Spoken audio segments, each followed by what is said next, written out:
முத்தம் என்றும் மோகம் என்றும் சத்தமிட்டு சத்தமிட்டு புத்தி கெட்டு போனதொரு காலம், இங்கே ரத்தமற்று போன பின்பு ஞானம் என்று பேசுகிறார். காதலையும் பேசியவர், ஞானத்தையும் பேசியவர். இந்த உலகத்திலே காதலையும் தத்துவத்தையும் ஒருங்கே சொல்லக்கூடிய ஒரு வாய்ப்பு அந்த ஒரு மகா கவிஞனுக்குத்தான் கிடைத்திருக்கிறது. நான் யோசித்து பார்க்கிறேன், இந்த உலகத்திலேயே மிகப்பெரிய தத்துவமாக இருக்கக்கூடிய விஞ்ஞான தத்துவம் எது? வலிமை வாழும் என்பது. வலிமை வாழும் என்பது விஞ்ஞானம். சீனத்தினுடைய மெஞ்ஞானியான கன்பூஷியஸ் சொன்னான், டார்வின் சொன்ன கருத்து வலிமை வாழும் என்பது பிழை, மென்மைதான் வாழும், இதுதான் உலக தத்துவம், குறித்துக் கொள்ளுங்கள் என்று சொன்னான். உலகத்தில் வலிமைதான் வாழும் என்பது விஞ்ஞானமாக இருக்க, மென்மைதான் வாழும் என்று நீங்கள் சொல்லுகிறீர்களே, எப்படி என்று கேட்டபொழுது மரணப்படுக்கையில் படுத்துக் கொண்டிருந்த அந்த மெஞ்ஞானி சொன்னான், ஆம், வலிமை என்றால் வலிமை என்ற காரணத்தினாலேயே அது வீழ்ந்து போகும், மென்மை என்றால் மென்மை என்கின்ற காரணத்தாலேயே அது வாழ்ந்து போகும் என்று சொன்னான். காரணம் கேட்டார்கள்.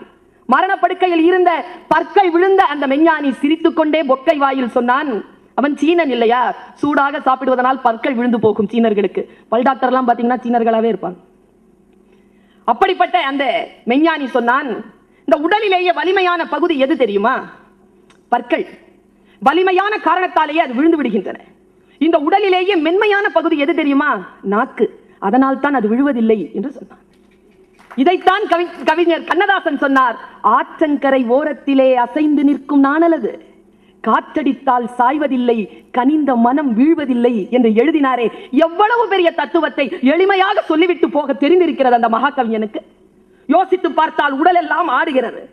அனுபவம் தான் வாழ்க்கை. எல்லோருக்கும் தெரிந்த பாடல் தான்.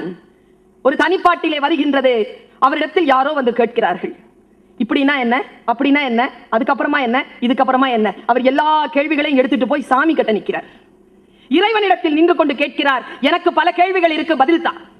பிறப்பென்பது யாது என்று கேட்டேன், பிறந்து பார் என்று இறைவன் பணித்தான்.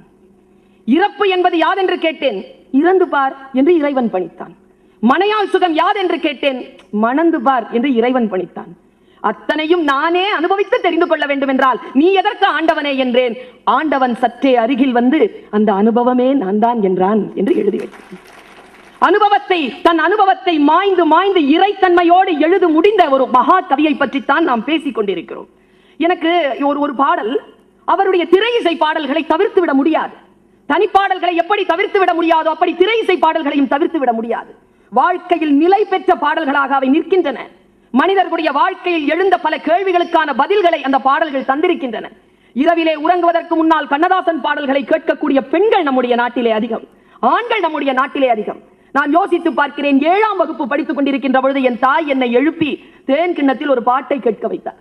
இன்றைக்கும் ஞாபகம் இருக்கிறது. என் தாய் ஒரு ரசிகை, கேட்டுக்கொண்டே இருக்கிறார், என்னை எழுப்புகிறார், நான் தூக்கத்தில் இருக்கிறேன், அம்மா என்னை உட்கார வைத்து அந்த பாட்டை கேட்க வைத்தார். அந்த பாடல் இதுதான். 7ஆம் வகுப்பு படிக்கின்ற பொழுது என் மனதிலே விதைத்த அந்த பாட்டு இதுதான்.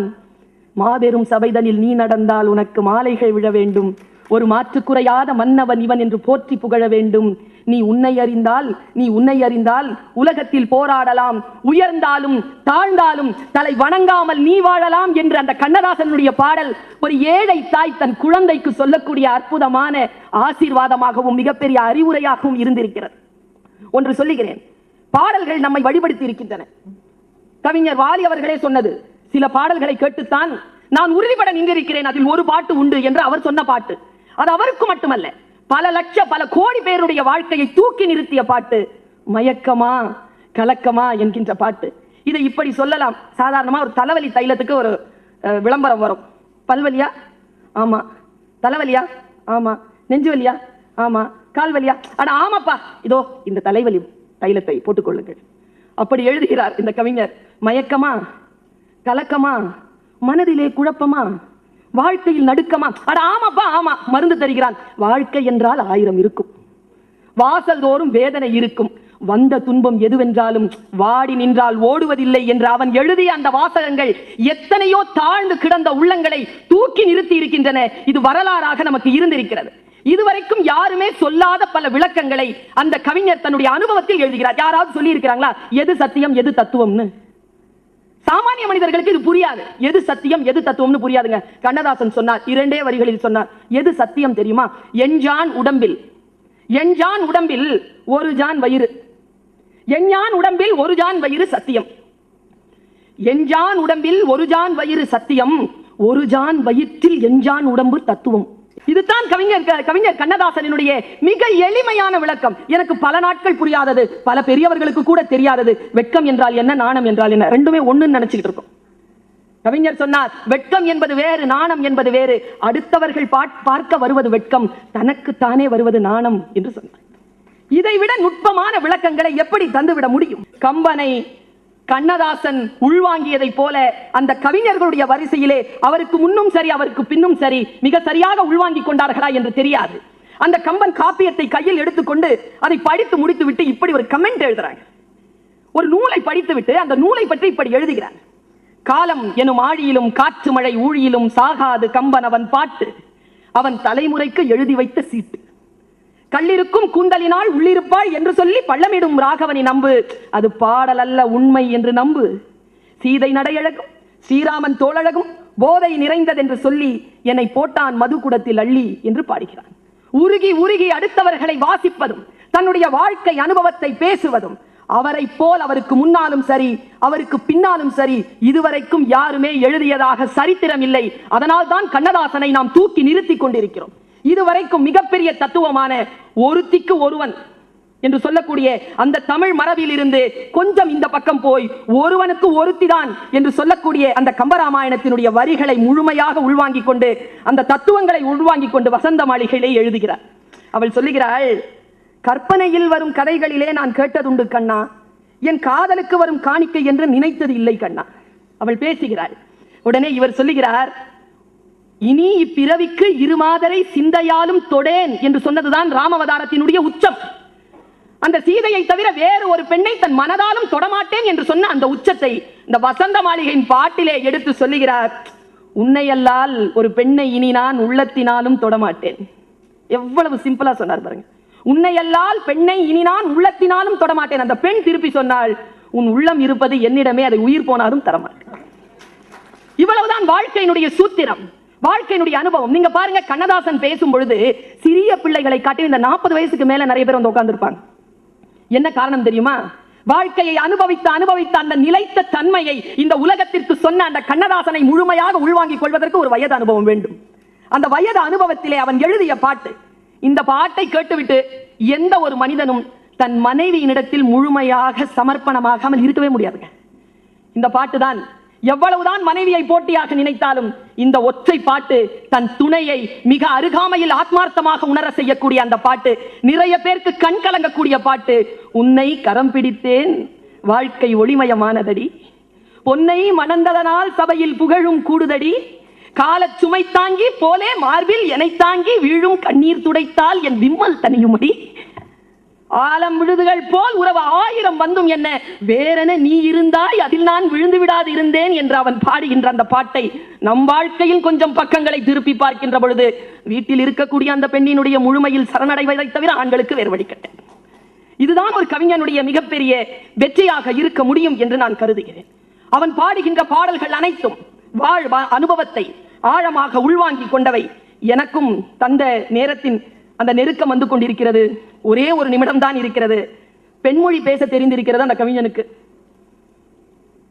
ஐயா நீதியரசர் அவர்கள் பேசுகின்ற பொழுது நான் லேனா தமிழ்வாணன் அவர்களிடத்தில் சொன்னேன், இவ்வளவு சிறப்பான ஒரு பேச்சை கேட்டுவிட்டு பிறகு பேசுவது என்பது தயிர் சாதத்தை சாப்பிட்டதுக்கு அப்புறம் மறுபடியும் இலை போடுற மாதிரி. அவ்வளவு சிறப்பாக அவர் பேசி இருக்கிறார். அவர் பேசிய அந்த கோணத்தில் தான் நான் யோசித்து விட்டு வந்தேன். அவரை விட மேலாக அதை சொல்லிவிட முடியாது என்பதனால் என் கோணத்தை நான் மாற்றி பேசுகிறேன். பெண்மொழி தெரிந்திருக்கிறது. ஆண்கள் சாதாரணமாகவே வார்த்தைகளை வீசிவிட்டு போய்விடுகிறார்கள்.